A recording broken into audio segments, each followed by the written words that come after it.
할렐루야. 고난주간 일상 새벽기도의 자리에 계신 더생발 가족을 축복합니다. 이 시간 우리가 함께 통과하는 이 시간 우리 안에 살아계신 예수님으로 충만하길 소망합니다. 그 소망을 갈망하며 함께 찬양하겠습니다.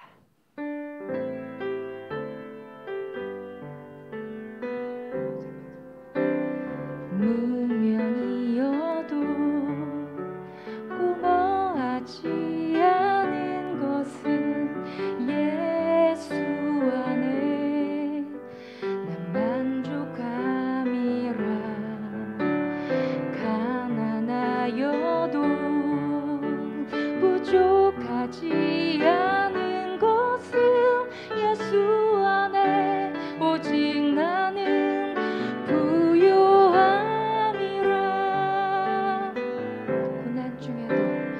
고난 중에도 견뎌낼 수 있는 것은 주의 계획 믿기 때문이라. 실패하여도 일어설 수 있는 것은 예수 안에 오직 나는 승리함이라. 다시 한번 고백합시다. 무명이어도 공허하지 않은 것은 예수 안에 난 만족함이라. 가난하여도 부족하지 않은 것은 예수 안에 오직 나는 부요함이라. 난 예수로 충만하네. 난 예수로 충만하네. 난 예수로 충만하네. 영원한 내 안에 살아계시네. 내 몸이 약해도 낙심하지 않는 것은 예수 안에 나 완전함이라. 화려한 세상 부럽지 않은 것은 난 예수로. 우리 다시 한번 고백합시다. 내 몸이 약해도 낙심하지 않는 것은, 내 몸이 약해도 낙심하지 않는 것은 예수 안에 나 완전함이라. 화려한 세상 부럽지 않은 것은 난 예수로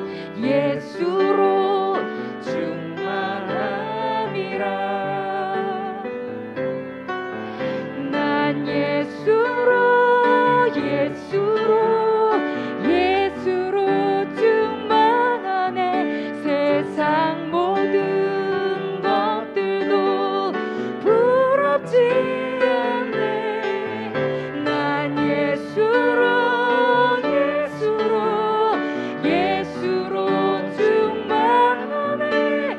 영원한 내 안에 살아계시네. 난 예수로 충만하네. 세상 모든 풍파도 두렵지 않네. 난 예수로 충만하네. 영원한 내 안에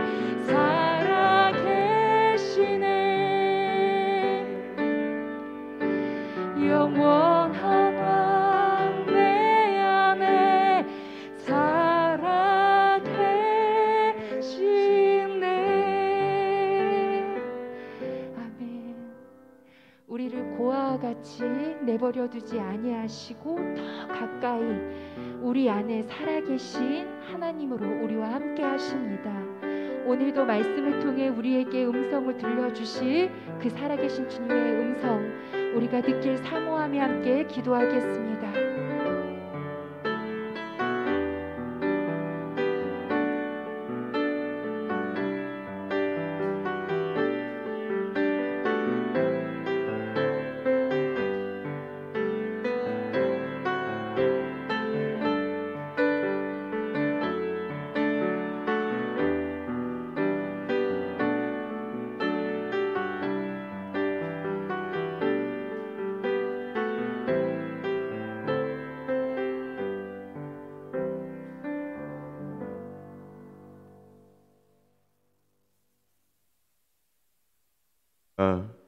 우리가 들은 것을 누가 믿었느냐? 주님의 능력이 누구에게 나타났느냐? 그는 주님 앞에서 마치 연한 순과 같이 마른 땅에서 나온 싹과 같이 자라서 그에게는 고운 모양도 없고 훌륭한 풍채도 없으니 우리가 보기에 흠모할 만한 아름다운 모습이 없다. 그는 사람들에게 멸시를 받고 버림을 받고 고통을 많이 겪었다. 그는 언제나 병을 앓고 있었다. 사람들이 그에게서 얼굴을 돌렸고 그가 멸시를 받으니 우리도 덩달아 그를 귀하게 여기지 않았다. 그는 실로 우리가 받아야 할 고통을 대신 받고 우리가 겪어야 할 슬픔을 대신 겪었다. 그러나 우리는 그가 징벌을 받아서 하나님에게 맞으며 고난을 받는다고 생각하였다. 그러나 그가 찔린 것은 우리의 허물 때문이고 그가 상처를 받은 것은 우리의 악함 때문이다. 그가 징계를 받음으로써 우리가 평화를 누리고 그가 매를 맞음으로써 우리의 병이 나았다. 주님, 이사야를 통해서 이미 선포하셨던 그 말씀을 고난당하시며 인류 모든 자들이 그 당대의 모든 나라들을 주유하며 그 패권을 쥔 그 모든 힘을 가졌던 로마의 병사들이 그리고 주님을 따르며 약속의 말씀을 믿고 주님이 약속하신 하나님의 집에서 주님을 경배하며 또한 백성들을 경배하게 하겠다고 말했던 대제사장들과 장로들이 그리고 그를 쫓아했던 모든 백성들이 그리고 압제당하고 어려워하는 백성을 향해서 칼을 품고 민족을 위하여 독립을 쟁취하겠다고 희생하며 큰 꿈을 품었으나 사형장에 함께 십자가에 달리게 된 곁에 달린 모든 강도들이 조롱하며 희롱하며 욕하며 주님이 메시아가 아니라 누구에게도 희망을 줄 수 없는 연약하고 수치스러운 존재라고 그렇게 손가락질할 때도 그 능욕을 달게 받으시며 끝끝내 인류의 죄까지 끌어안고 우리 모두를 용서하시며 십자가에 묵묵히 달리신 그리스도의 놀라운 은혜를 기억하며 주님을 바라봅니다. 사랑의 아버지 하나님, 인도하여 주셔서 우리의 연약함이, 우리의 병들미, 우리의 끝도 할 수 없는 슬픔이, 우리의 상실이 그리스도 안에서 완전히 치유되며 새롭게 회복되며 주의 은총 안에 서 있음을 저희가 주목하게 하여 주시옵소서. 우리를 위하여 모든 것을 다 감당하시기까지 우리를 끝끝내 사랑하신 그 깊이를 알 수 없는 사랑 가운데 서도록 우리 한 사람 한 사람을 주 앞에 두시기를 기도하고 소원합니다. 우리가 언제 소망했으며 언제 희망을 품었으며 언제 우리가 살 수 있는 힘이 있다고 여겼습니까? 그리스도에 다른 이유가 있었다면 낭망하는 일을 감사하게 하시고 그 낭망이 기쁨으로 나아가는 발도도 많은 말판이 되게 하시고 그리스도의 놀라운 희망과 은혜로 인하여 오직 예수 그리스도 안에서 우리의 삶이 새로워졌음을 발견토록 역사하시며 인도하여 주시옵소서.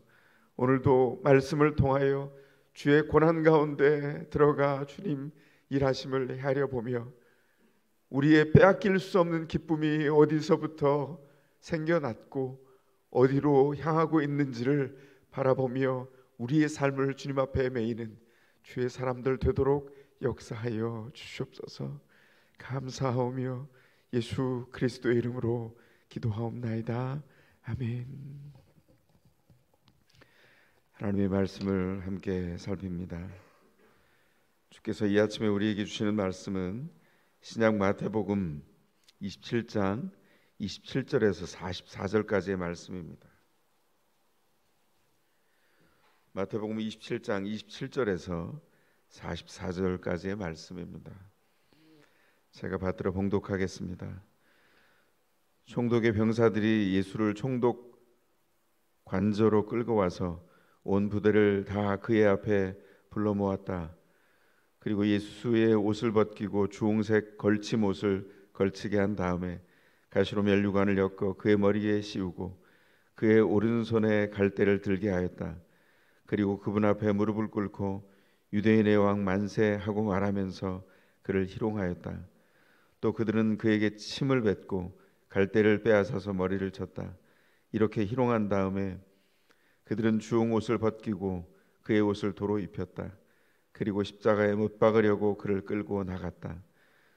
그들이 나가다가 시몬이라는 구레네 사람을 만나서 강제로 예수의 십자가를 지고 가게 하였다.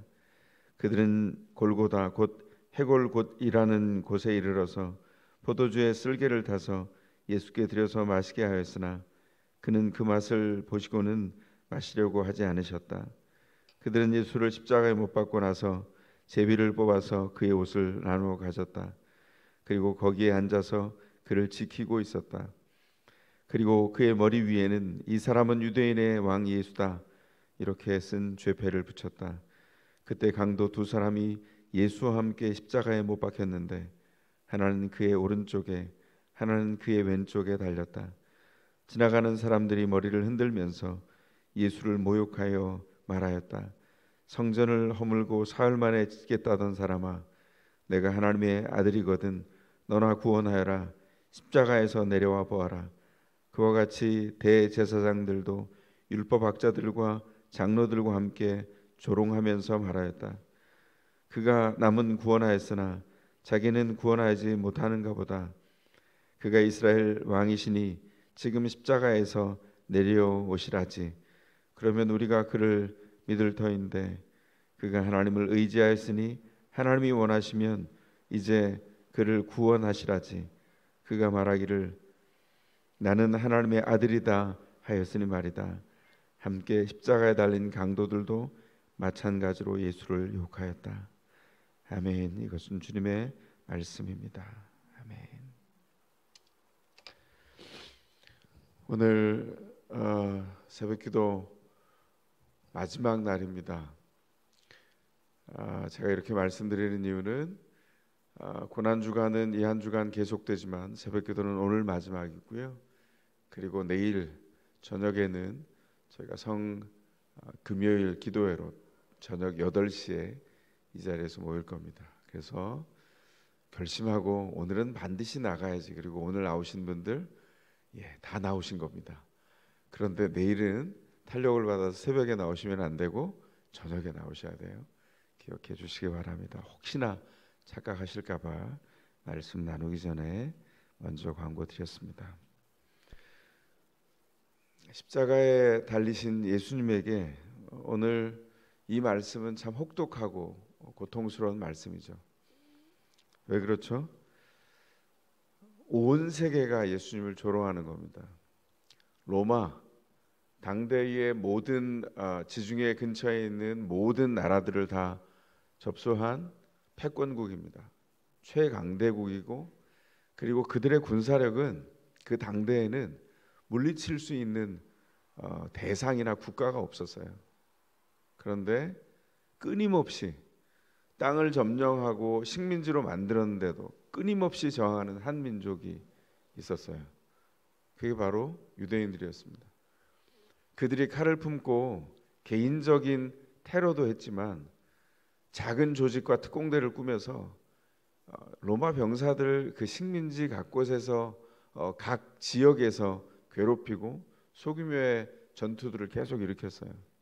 그래서 지금 유대에 주둔하고 있는, 원래 가이사라 빌립보라고 하는 지중해 지역에 주둔하고 있는 주력 군대가 거기 주둔하고 있어서 치안을 감당했지만, 빌라도의 주 관저도 가이사라 빌립보에 있었습니다.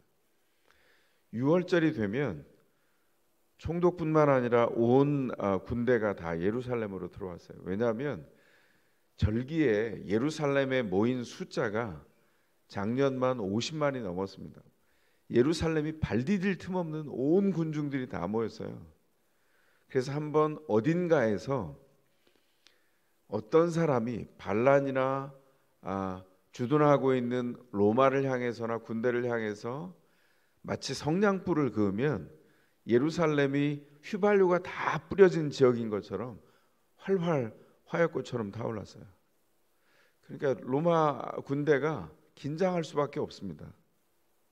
그런데 이들은 일정한 경험을 공유하고 있죠. 왜냐하면 혁명을 꿈꾸었던 지금 강도들이라고 지칭되고 있는 이스라엘의 해방을 꿈꾼 전사들, 그들 일부를 통해서 자신의 동료와 친구가 죽어나가는 경험을 했을 겁니다. 개인에게 증오가 쌓이고 그 증오는 전염돼서 로마 병사들에게 공유됐을 거예요. 근데 그들에게 복수할 기회가 주어졌죠. 유대인의 왕이라고 하는 존재가 자신들 앞에 서 있습니다. 어떤 일이 벌어졌습니까? 유대인의 군대를 다 모으고 그들이 다 병영에서 함께 이렇게 진을 펼쳐 서고, 아마도 이 기록을 보면, 이렇게 자세한 기록이 나와 있는 걸 보면 그 뒤에 유대인들도 그 광경을 목격하도록 허용되었던 것 같습니다. 그래서 어떻게 했습니까? 눈앞에 와 있는 유대인의 왕이라고 하는 자를 공식적으로 희롱하게 되는 거죠. 십자가에 못 박고 조롱하는 것 로마 병사에게 주어진 임무일 뿐만 아니라 특권이었습니다. 그들이 조롱할 수 있는 모든 조건을 갖춘 예수님을 향해서 마음껏 조롱을 펼치죠. 어떻게 했죠? 로마 병사들이 자기 어깨에 걸치는 걸치못, 주홍색 걸치못 그랬어요. 옛날 번역에는 홍포라고 번역되어 있는 그 주홍색 걸치못, 로마 병사가 복장을 다 갖추고 복식 맨 바깥에다가 걸치는 망토입니다. 그 망토를 벗어서 예수님에게 옷을 다 벗기고 망토를 입히고 마치 왕의 복장을 한 패러디를 한 것처럼 왕처럼 꾸며놓는 거예요. 가시나무로 면류관을 만들어서 왕의 면류관 대신에 가시면류관을 예수님의 머리 위에 씌웠습니다. 가시가 꽂히면서 얼굴에 피가 낭자하며 흘렀겠죠. 그리고 오른손에 갈대를 쥐어줬어요. 왕의 권위와 지위와 통치권을 상징하는 왕의 홀이라고 하죠. 왕을 상징하는 긴 화려한 막대기, 그 막대기를 대신해서 갈대를 손에 쥐어준 겁니다. 왕이라고 놀리기 위한 극단적인 패러디를 계속해 가고 있는 거예요. 그렇게 갖추어 놓은 다음에 병사들이 예수님 앞에 무릎을 꿇고 앉아서 손을 들어서 만세를 부릅니다. 끝을 향해서 놀리고 있는 거죠. 네가 왕이야? 계속 얘기하고 있는 겁니다. 그리고 나서 일어나서 침을 뱉고 오른손에 쥐어진 갈대를 빼앗아서 예수님의 머리를 때리면서 조롱합니다. 네가 무슨 왕이야? 이렇게 조롱을 하고 계신 것이죠. 이때 예수님은 어떤 상태였을까요? 이미 예수님은 계속된 이 십자가를 준비하기 위한, 제자들을 섬겨가기 위한 끝까지 사랑하신 예수님의 사랑이 쏟아졌고, 그 밤에 제자들에게 부탁하고 너희는 깨어 있으라. 그리고는 예수님은 돌을 던져서 날아갈 거리만큼 떨어져서 밤을 새워서 기도했는데 성경은 뭐라고 기록하죠? 예수님이 얼마나 총력을 다해서 힘이 다하도록 기도했는지 땀방울이 핏방울이 되도록. 보통 모세혈관이 터지면 이 땀이 나오는 그 끝으로 피가 터진다고 하죠. 모든 힘을 다 동원해서 하나님의 뜻을 행하는 준비를 계속해 갔어요. 마음은 주님 앞에 나아갔지만 몸은 탈진해서 더 이상 몸을 가눌 힘조차 없어요. 그리고 하루가 지났습니다.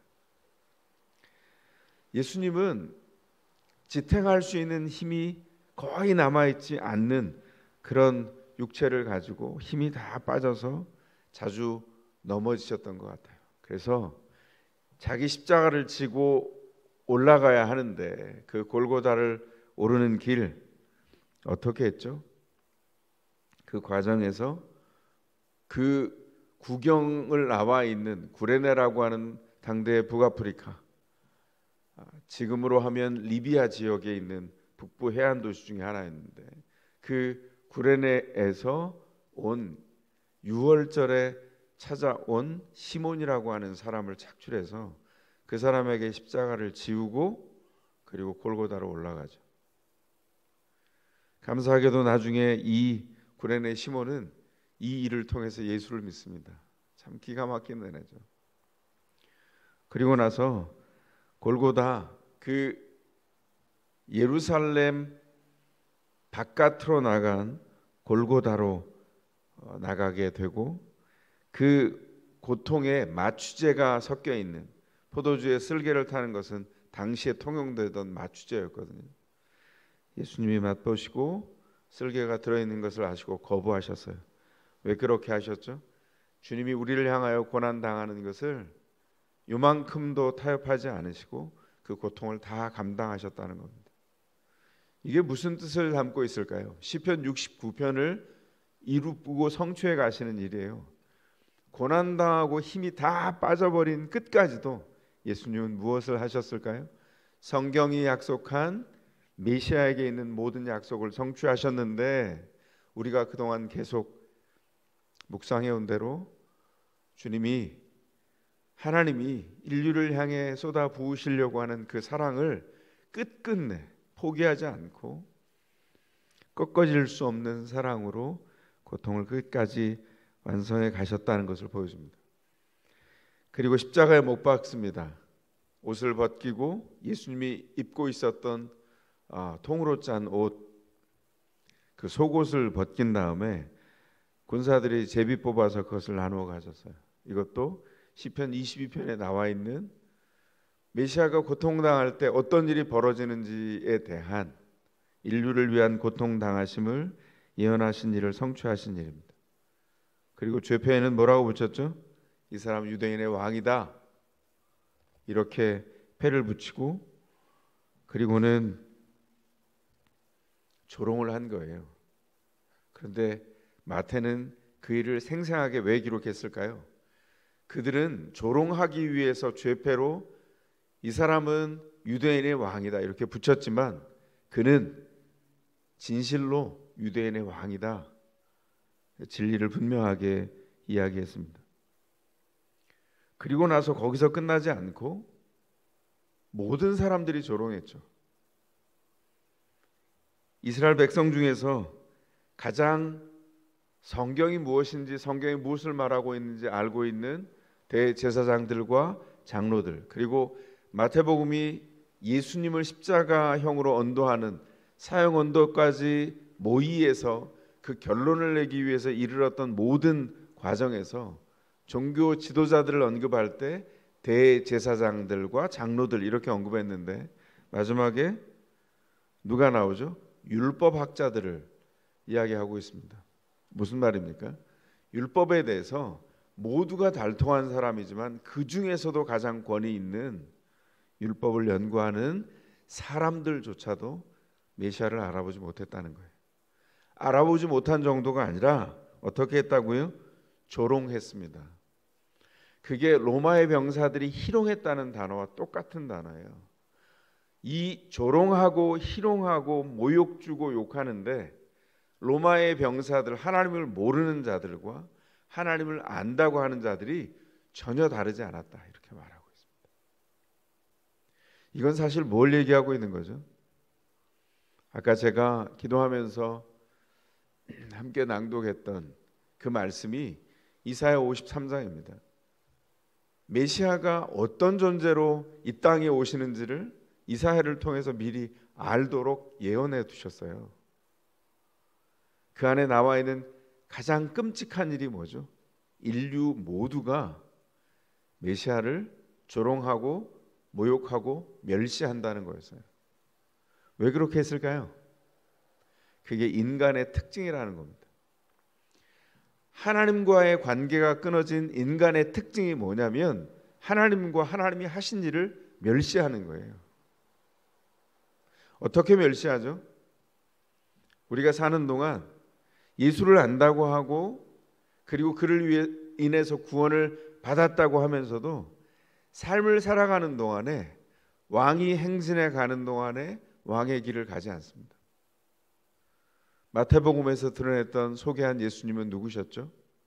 마태복음 2장에서부터 가짜 왕, 진짜 왕을 패러디한 헤롯 왕과 전혀 다른 길을 가신 참되신 왕, 세상에 권력을 쥐어 짜서 가지고 있으면서 그 권력을 조정하고 그 권력을 장악해서 모든 사람을 짜내서 자기의 권력을 끝까지 거머쥐려고 했던 헤롯.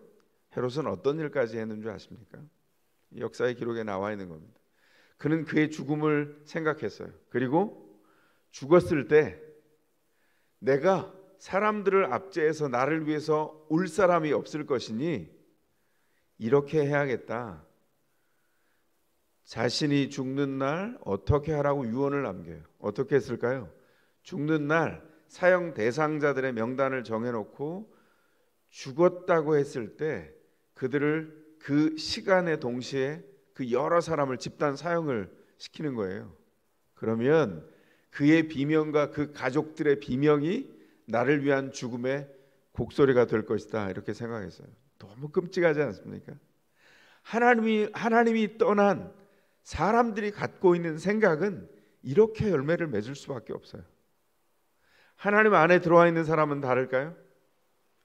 하나님이 구원하셔서 왕이 전혀 다른 길을 가서 그 권세를 가진 권력을 거머쥔 헤롯의 모습이 아니라 연약한 아기로 오셔서 우리의 삶의 모든 부분을 다 고통을 감당하시고 그 길을 행진해 가시는 것을 동방박사가 경배한 이후에 모든 사람이 그 왕의 행진을 따라 구원자 메시아가 허락한 하나님 나라에 들어간다고 마태복음은 그렇게 얘기하고 있는 거였어요.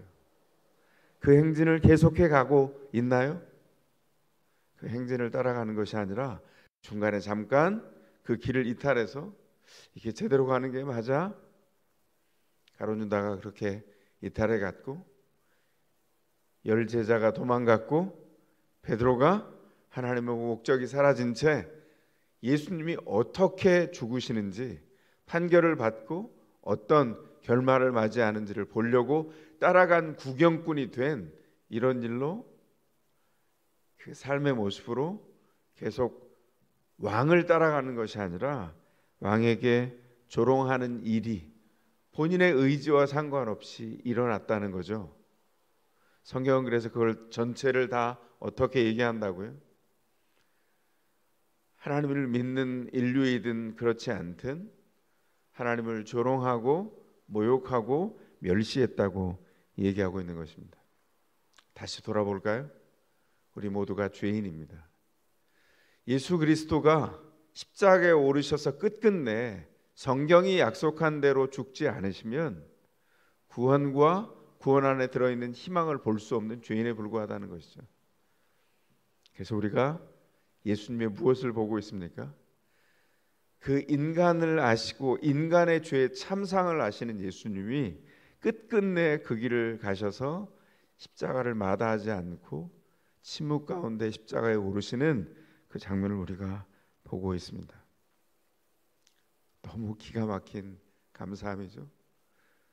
우리는 주님이 되돌릴 수 없이 십자가에 오르신 것처럼 십자가에 오르신 이후 믿음을 가진 우리는 우리의 삶을 이전으로 되돌릴 수 없습니다. 그렇다면 패러디가 아니라 참된 왕이신 그 왕의 길을 가신 예수를 따라서 우리의 삶의 길을 다시 고쳐 행진해야 할 것입니다. 우리의 믿음의 행진이 왜 멈췄나요? 우리의 삶의 길에 놓여 있는 걸림돌 때문 아닌가요? 우리 삶을 살다가 걸음을 옮기기 어려운 고난 때문 아닌가요? 그 걸림돌 때문에 넘어졌는데 무릎이 깨지고 관절이 부서져서 다시 일어날 용기조차 나지 않는 것 아닐까요? 그것은 우리의 힘과 우리의 용기로 할 수 있는 일이 아니라 우리보다 앞서가시며 우리의 고난의 끝에 있는 모든 고통을 다 짊어지신 주님이 일어서셔서 끝끝내 십자가의 길을 가시고 죽음을 통과하셔서 부활하셨기에 우리에게 주어진 선물입니다. 그렇다면 그 은혜 안에서 우리가 할 일은 무엇일까요? 넘어졌습니까? 주님의 은혜를 구하고 십자가를 바라보고 일어나는 것입니다. 주님께서 이 고난당하심으로 우리에게 준 것은 그 큰 슬픔을 직면하고 만져보고 그리고는 되돌릴 수 없는 세상에 누구도 줄 수 없는 그 기쁨을 누리라고 우리를 주님 앞에 초청하고 주님 앞에 세우고 있습니다. 주님이 이렇게 말씀하셨다고 제가 오래전에 연합회에서 속해 있는 전 어린아이들을 모아놓고 설교하는 한 여전도사님의 설교를 들은 적이 있어요. 그분의 간단한 말씀과 그 몸짓 하나를 잊을 수 없었습니다. 그분이 이렇게 말씀했어요. 얘들아, 예수님이 십자가에 달리셔서 한 2,000명 정도 앞에 앉아 있는데요. 그런데 예수님이 하신 일이 무엇인 줄 알아? 예수님이 십자가에서 팔 벌려서 우리를 이만큼 사랑하셨어. 우리를 십자가에 팔 벌려 이만큼 사랑하시기까지 당신이 가진 모든 것을 포기하셔서 우리에게 모든 사랑으로 주셨다는 거예요. 이 일을 우리가 기억해야 하지 않습니까? 고난당하는 그때에 우리가 그 고난을 넘어설 수 있는 가장 큰 선물은 주께서 고난당하셨기 때문입니다. 그 고난당하신 은혜를 기억하면서 우리를 주님 앞에 드리는 그 삶으로 주님 앞에 나아가시기 바랍니다. 고통당하시는 주님 앞에 우리의 삶이 무릎을 꿇어서 주님을 경배하며 주님 앞에 나아가기를 소원합니다. 주님, 우리도 그 모욕을 멸시를 주님 앞에 드렸던 그 군중 그 한가운데 있는 한 사람입니다. 주님의 은혜를 기억하게 하시고 고난당한 우리의 고난이 무엇이든 주님 앞에 내려놓아 주님의 은혜를 덧입도록 인도하여 주시옵소서. 주님 앞에 기도하며 나아갑니다. 함께 여러분 자신을 내려놓는 기도로 주님 앞에 나아가겠습니다. 주님이여 인도하여 주시옵소서. 주님이여 불쌍히 여겨 주시옵소서. 주님, 고난당하시는 주님, 십자가에 오르신 주님 앞에 우리의 각양 형편과 경험 안에서 감히 함부로 주님을 판단하고 그 사랑을 헤아리기보다 그 판단을 통하여 주님을 조롱하고 경멸하며 멸시하며 주님을 우리 바깥으로 몰아냈던 우리의 연약함과 부족함을 용서하여 주시옵소서. 우리가 당한 고난 때문에 무릎이 으스러지고 관절이 깨어져서 일어날 수 없다고 생각하는 우리의 절망이 주님 앞에 우리의 교만이었음을 다시 한번 돌아보며 우리의 삶을 다시 한번 헤아리기를 기도하고 소원합니다. 고난당하신 주님 앞에 서서 그 큰 사랑으로 우리 가운데 주신 그 사랑을 덧입어서 주님이 우리의 자리에서 일어나 메시아가 걸어간 그 놀라운 구원의 행진에 참여하는 주의 사람으로 서도록 주여 인도하시고 그 은혜로 함께하여 주시옵소서. 시간 계속해서 기도합니다. 이웃을 향한 기도로 나아가겠습니다. 사랑한다는 마음 때문에 내가 사랑한다는 마음 때문에 이웃의 마음을 말로 지적하며 아프게 했던, 아픔을 안겨주었던 사랑 없는 우리의 언어의 잘못은 없었는지 돌아볼 수 있기를 바랍니다. 곤경에 처해 있는 이웃을 떠올리며 기도합니다. 주님, 주님이 기뻐하신 그 사랑으로 격려하고 기도하고 위로하게 하시되, 그 위로가 우리의 태엽 깎는 사랑이 아니라 주님의 사랑을 그들에게 붙여주는 그 사랑의 시간 되도록 주님이여 우리의 기도 가운데 성령 하나님 응답하여 주시고, 우리의 말의 위로에 함께 해주시고, 따뜻한 마음이 전염되도록 주님 인도하여 주시옵소서. 이웃을 향한 중보기도로 나아가며 주님 이웃의 마음을 그리스도의 사랑으로 헤아리며 복음 안에 있는 소망을 전달할 수 있도록 간절히 주님 앞에 기도하시겠습니다. 이 기도를 하신 후에 개인적인 기도를 이어가시기를 바랍니다. 기도하신 후에 자유스럽게 기도하신 후에 돌아가시기 바랍니다. 기도하시겠습니다.